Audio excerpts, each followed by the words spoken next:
My name is Reuben Chesters. I studied Sustainable Environmental Management, SRUC.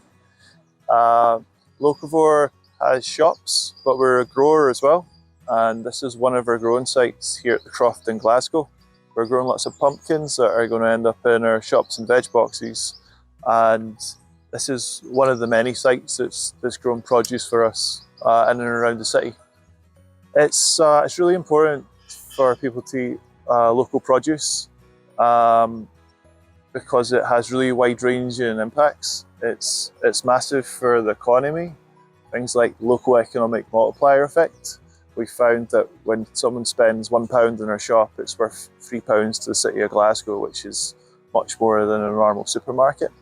You've got all the environmental benefits, both of it being local and not having to travel so far, or in our case, growing organically and agroecologically, and looking after our soils. And then you have the whole